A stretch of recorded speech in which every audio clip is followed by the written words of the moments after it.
Welcome to Out of the Question, a podcast that looks behind some common questions and uncovers the question behind the question while providing real solutions for biblical world and life view. Your host is Andrea Schwartz, a teacher and mentor and founder of the Chalcedon Teacher Training Institute. Welcome again to this episode of the Out of the Question podcast. I'm posing the question today, can one person make a difference when it comes to a big issue? And the big issue that I'm going to focus on today is abortion. Well, my guest is the founder and director of Choice42. Her name is Laura Klassen, and her organization is Christian, anti-abortion, and although based in Canada, has a worldwide outreach. Now, I first encountered Laura, not knowing she was Laura, when these series of videos kept popping up on my Facebook feed with a woman with pink hair, sometimes with fairy wings, and using an approach that I've always admired, if you can pull it off correctly, using irony and sarcasm at times to make a point. So, Laura, I don't know what the name is of your pink-haired alter ego, but I'm going to welcome you today, and thanks for joining me. Thank you so much. Thank you for having me. Yeah, she doesn't really have a name. We just call her pink-haired girl. Pink-haired girl. So for those who may not be familiar with the pink-haired girl, I'm pretty sure once you're done listening to this podcast, you'll look it up.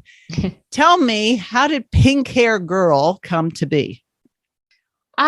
So we were trying to make a viral video when a couple of years ago. That was our goal. We were looking at what it would take to make a viral video, and we went with the satire approach because I just personally like satire. That's the kind of thing that I would watch and share online. So we made the first video called Body Inside My Body, I think.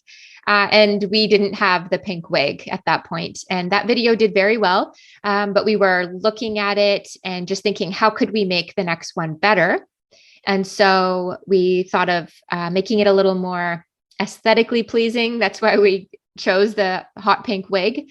And we did the magical birth canal, and then that one went viral, and then it's kind of become a character, and we've just stuck with it for the rest. Okay. So when you say we, who is we? So I have a team of people on Choice42. Probably there's about 10 people total involved in all. They're all volunteers. So back when we started filming those, the we would have been myself and two other people. Okay. So let's talk about the name of your organization. When I first looked at it, I went Choice42, huh? But then I realized it was Choice for two, meaning not just the woman, but the woman and the baby inside of her. So tell me a little bit about not only the idea to have a viral video, but you obviously had a pro-life, anti-abortion orientation. When did that start, and what prompted this change in direction or venturing into this new area? Okay. So Choice42, we chose the name because it is ambiguous. And as you're probably seeing in the US as well, we have a lot of censorship here in Canada online. So we wanted a name that would kind of fly under the radar. So that's why we have the choice, and it is Choice42. So though it is a woman's choice, she is choosing for herself, and she's also choosing whether or not her baby even gets to live. So that's what the name is about. And as for why I started it is I saw an opportunity to do something like this online, to really use social media and to reach women who are considering abortion, to reach them online. And so that's where Choice42 came out of. Myself, I've always been very, interested in the issue ever since I was a little child and I saw a graphic abortion victim picture. that stuck with me. And it's always been something that I have it's kind of just been nagging at me my whole life. And I always just wanted to do something. And so then that's why I did Choice for Two. Okay, I'm just going to make a side point here. You just related something that's very similar to Lila Rose's experience, who started live action. And I happen to have known Lila as a little girl. And it confirms for me how important it is to not hide the reality of what goes on in our society from children. A lot of people think, I don't want to burden my child with the concept of abortion. It's too hard. But I know in terms of my own son, very early on, he became active with me as I would do various things. And to this day, it becomes a cause very close to his heart, and he puts his money where his mouth is. So I think that you're a good example of someone who had a conviction, and then as you matured, you figured out ways to reach people who potentially were not being reached. Yeah, it's yeah, for sure. Because I feel like when I saw it, I don't want to say like that it scarred me. Like I wasn't damaged as a child from seeing it. But it definitely stuck with me. And I'm not sure that I would like sit kids down and show them this stuff. But if there are activists out there doing work, and, you know, their target audience with the graphic images is not usually children, and which I think is fine. But if your kid does see it, I don't necessarily think that's a bad thing. Right. And I'm not saying that you burden children with the ugly. Right. What you can do is communicate to them that all people are made in God's image, all human life has value, and then acquaint them with the fact that there's some people who not only disagree, but they disagree in a very violent way.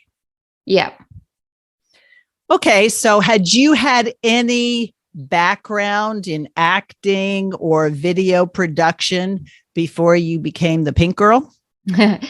Yeah. I'm an opera singer. That was my professional job. So, and, you know, I've done a lot of different acting gigs in my life. So the acting thing, yes. The video side of it, no. But I just kind of knew how I wanted it to be. And so I just edited it in that way. And I'm getting some editing skills, I feel like. Right. Is your family supportive of this activity of yours, or did some people in your family caution you, I'm not sure you want to go down this route? Yeah, for sure. For sure. They did caution me. Certain people did. I think generally my family is very supportive.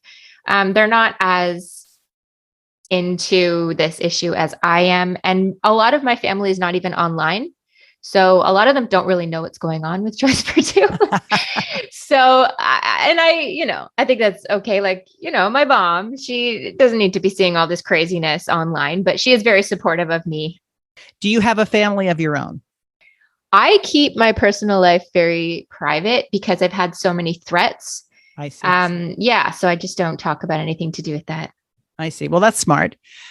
I've got to say that when I first saw the first couple of ones, and then I started looking for the rest of them, what really struck me is how you took what people consider, well, this is what everybody thinks, and you started to show how nonsensical it was. So the one with the birth canal, for example, talk about that one. Sure. The magical birth canal. Yeah. So that's the idea that you don't become a human until you've passed through the birth canal, which is actually like legally, that's what it means in Canada to be a human, is that you fully exited the womb. So, I just wanted to show how silly that is by having, putting a visual to it. And we had the big sparkly birth canal, and then we had the baby, and, we put the baby here in front of the birth canal, not a human being. But if she comes through the other side, now she's a human being. And you went back and forth, human being, not a human right. being, human being. Yes. You also did one that sort of undercut the argument that a woman who has been raped should not deliver a baby. Talk about that one. So we didn't do a full video on that, but I think you're talking about the Better Off Dead video. Yes. Okay. Yeah. So that was one of the arguments. This is why one of the main reasons why people will say that we need abortion, because what if a woman gets raped when, in reality, the number of abortions happening for that reason is so tiny. But our whole, so that one was like, they're suggesting that a child is better off being murdered before they're born than to be born and live knowing that they were conceived through a rape. So yeah, we believe that life begins at conception, at fertilization. And so you're human. None of these circumstances matter. It's not okay to kill you because you might be poor. It's not okay to kill you because of how you were conceived. So that was that whole video. Right. But the very end of that one was particularly interesting because you'll show pictures of babies in the womb. And you said, oh, that one was conceived in rape. No, I'm sorry. I'm mistaken. No, that one. My gosh, you can't tell them apart, which I thought was a great play on words. You can't tell certain ethnic groups apart if you're not part of it. But I like the way, even for someone like myself who doesn't have any question on this issue, it sort of gave me talking points, which I think your Pink Girl helps people have. And because it's so bizarre, at first it reminded me of like Geico commercials where they would do just really strange things to get your attention, that in a lot of ways, that's what you were doing. Yeah, that's what we were trying to do. We're trying to get people to watch them and share them around and start these conversations. There was another one you did with a young woman who has Down syndrome, and instead of having her in a pink wig, you had her in a blue wig. Talk about that. Yes, blue-haired girl. So that's the idea. So many babies are being aborted because the doctor thinks that the child has Down syndrome. A lot of the time, the doctor is wrong. So that's one thing. But also, since when is it okay to kill people who have disabilities? Like, we would not be doing that. We wouldn't even be discussing it with, people who are born. So why is it okay to kill them before they're born? So we had the girl there wearing her blue hair, which was to represent that she has Down syndrome. And then I was there with the pink hair, kind of taking charge of the conversation and telling her what I think is best for her, which is that she shouldn't be born. Right. And she gives you looks like, what are you talking about? And things like that. Right. So you talked about keeping your life private because of a lot of opposition. Other than the standard, you don't have a right to your opinion. What kind of opposition? What was being said to you? Oh, I've had people say really awful things, and it's surprising because they'll comment with it publicly. Like recently, someone said that I should be doused in gasoline and lit on fire. I've had, some gross sexual threats, that kind of thing, and a lot of threats with like me ending up dead. So it's wild to me that I would never say that to someone who I disagreed with. And it's just shocking to me that so many people who are pro-abort, well, it's not shocking because they're pro-abortion, they're pro-baby killing. So I guess it shouldn't surprise me that they're fine with saying these terrible things to me. Well, I think probably one of the things, aside from the big thing that, the scripture says, all that hate God love death. So anytime anybody infringes on the right for someone else to kill someone else if they so desire. But I think your pink-haired girl oftentimes speaks the words that come out of those who are in favor of abortion. And it probably strikes a nerve because you're not doing the standard, this is my position and this is why your position is wrong. Pink-haired girl actually espouses the position of the pro-abortion movement. Yeah, exactly. And all the videos we've made are based on things that people have said to me, arguments that they've said to me. So I'm showing them what they're actually saying. So it's not like I'm coming up with all these arguments. This is actually what people think. Exactly. And I think that's where satire, being ironic in what you're saying, actually convinces people who maybe have not heard another position. So you're clearly not necessarily talking to people who are diehards on this, that this is their position. You're coming into the life of people who maybe have not thought about it in the ways you'd like them to think about it. That's right. Yeah. We have, we have a bunch of different video series, and they all have a different target audience. So exactly what you just said, that the pink haired videos are made for the people who are on the fence or people who just never thought about it really. And then you have a series of videos telling women that, yeah, okay, this is not where you wanted to be, but you're strong enough to choose life for your baby, which will ultimately be choosing life for yourself. That's right. Yeah. The Choose Life series.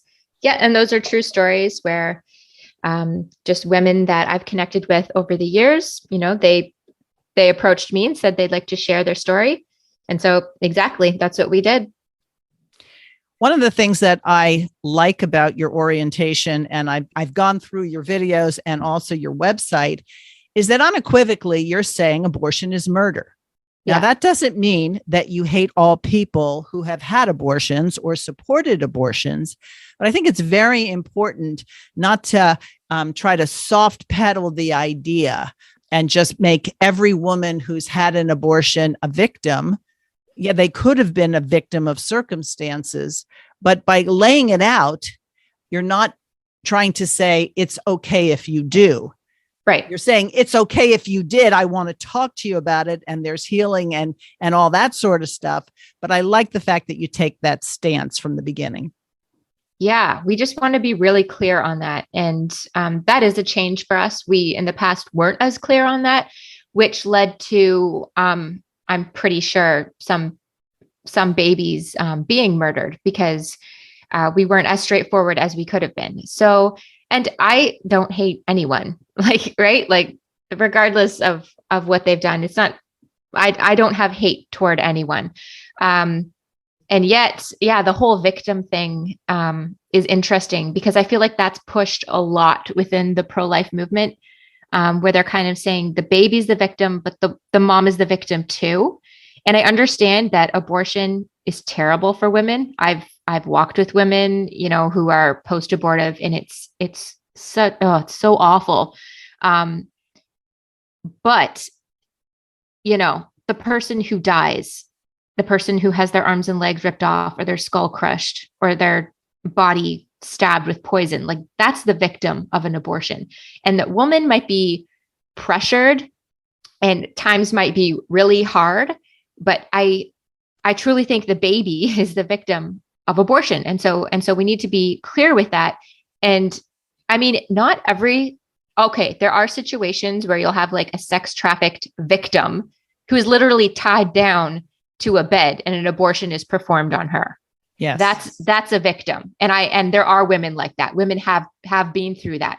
So to equate that with a woman who's, stressed about rent or pressure from a boyfriend, it's not the same to me.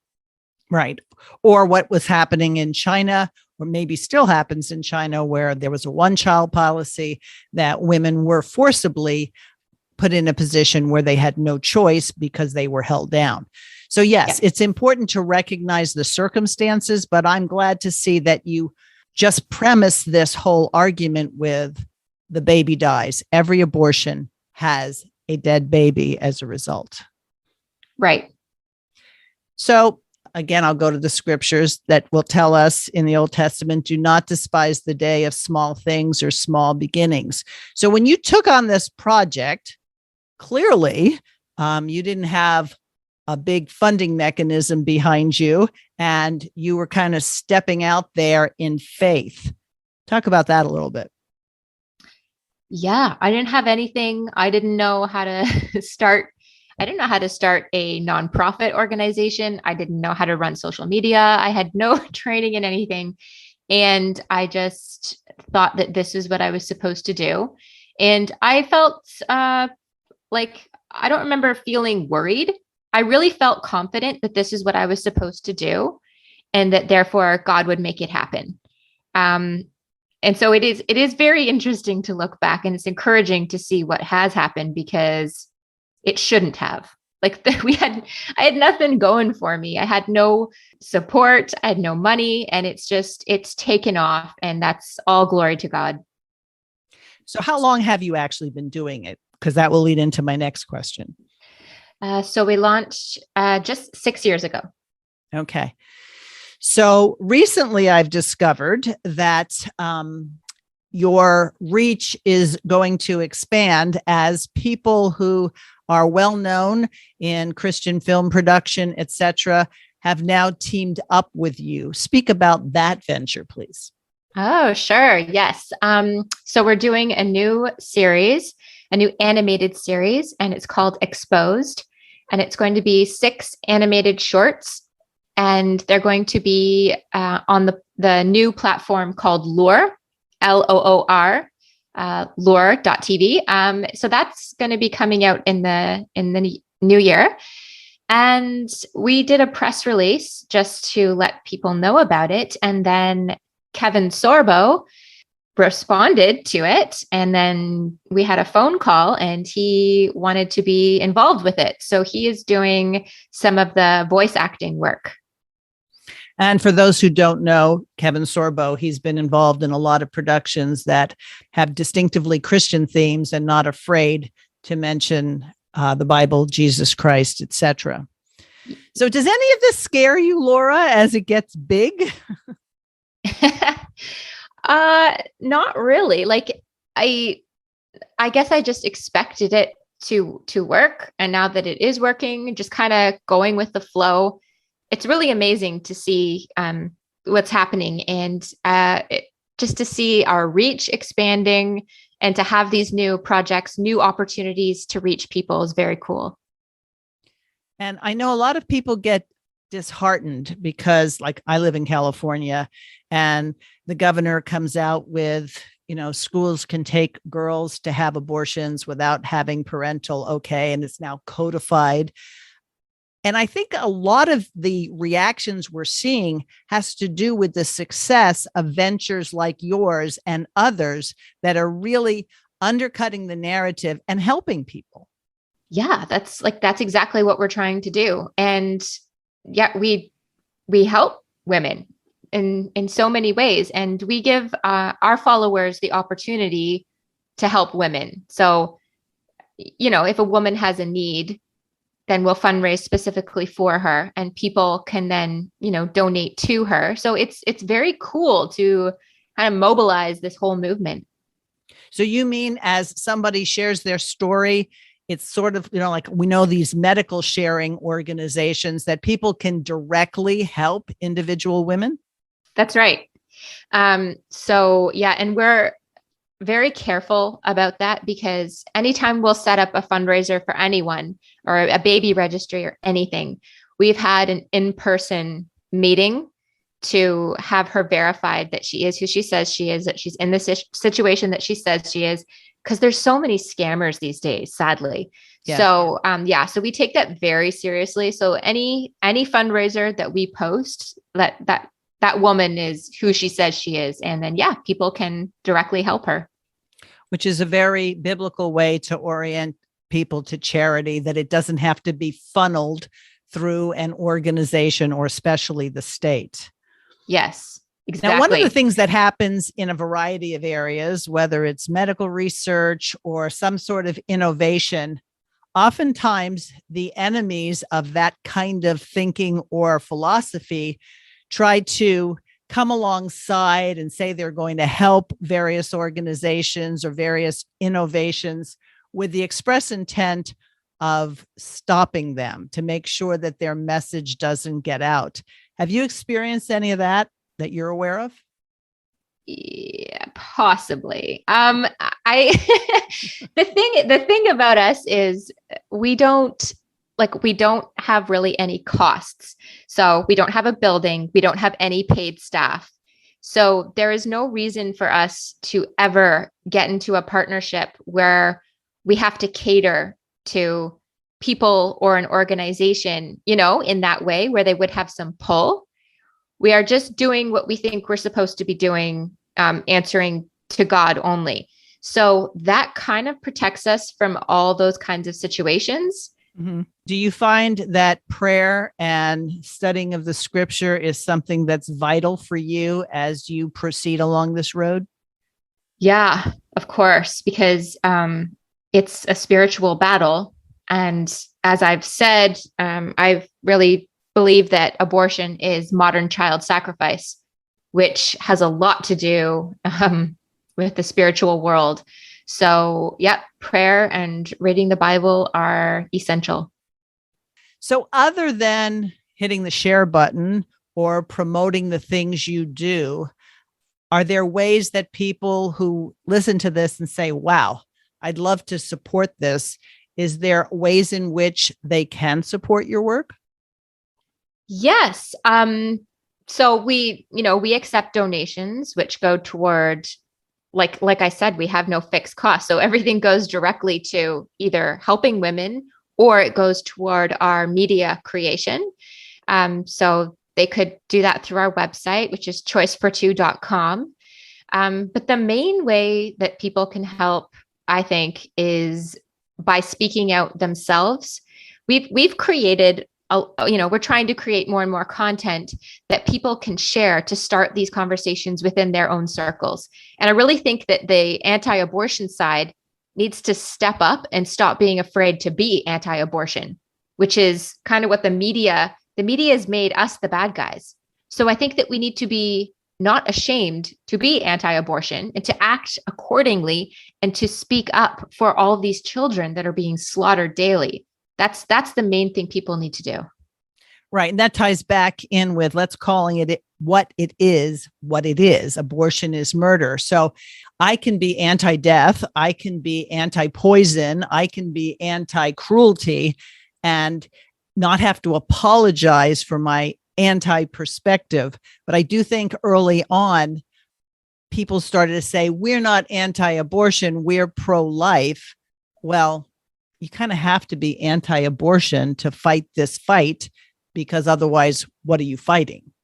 Yeah, it's a funny thing too. I recently did a conference here in Canada, and I did a question and answer at the end. And the first person up said, "You need to use the term pro-life. You shouldn't use anti-abortion." And they were saying, we've used pro-life for the last, I forget how many years. This is the way it is. And, like pro-lifers even take offense to saying they're anti-abortion when there's nothing to be ashamed of. We're against abortion. We're anti-abortion, right? Exactly. So I've just embraced it. I actually had a Vice. We were on a Vice episode. So Vice TV came and filmed us for an episode. And the interviewer kept using the word anti-abortion to me in the interview. And, I was just answering the questions. And then she stopped and she was like, "I'm using the word anti-abortion and that doesn't seem to be bothering you." Right? And I was like, why would it bother me? Like, I am anti-abortion. And she was kind of surprised by that. And just, that's interesting. She's trying to get to me during an interview, but yes. Yeah. Mm-hmm. One of the things I love about your Pink Girl videos is you're just saying. And I have noticed that the more I watch your stuff and I say things to people that are true, they might not like it, I'll look at them and say, just saying. Nice. All righty. So what would your encouragement be to not only the average person, but parents in terms of encouraging their children, be they boys or girls, to be inspired by what drives them, what they're passionate about, and how it can turn into something much more than anyone else could have imagined? Yeah, that's interesting. I think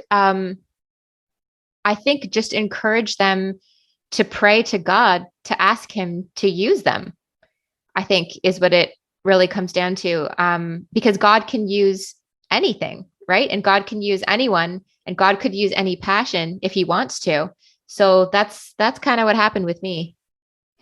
As an example, you said you were an opera singer, and I wonder if there's any way for me to hear you, because this sounds like so different from what a opera singer would do, but also that you were not afraid to get in front of people. But that's not the same as, for example, writing a script. So someone who could never fathom getting up in front of a group of people and doing what you do as Pink Girl could potentially write the script, or could potentially run the camera, or could potentially do what it takes to get it onto social media. So all the talents people have can be used and working with others to get the mission accomplished. Yeah, for sure. Like if God wants it done, he'll help you to do it. Like I didn't have a lot of skills that I'm using now.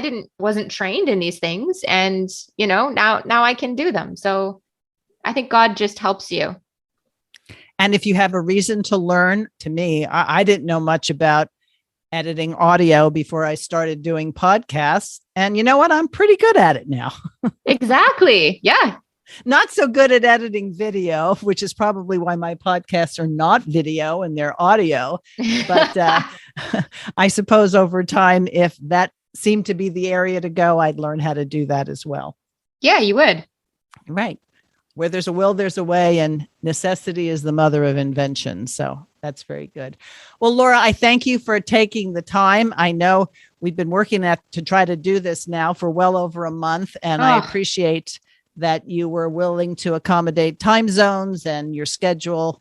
And I encourage my listeners to not only go to choice42.com, but you have a presence on Facebook. Any other platforms? Yeah, Instagram, Twitter. We try to be on all of them. All right. So you'll find Pink Girl one way or the other. Yes, YouTube. You'll find her on YouTube for sure. Very good. All right. Well, listeners, once again, thank you for joining me today. If you have any comments on this or any of our previous podcasts, feel free to reach me at outofthequestionpodcast@gmail.com. And we'll talk to you next time. Thanks for listening to Out of the Question. For more information on this and other topics, please visit chalcedon.edu.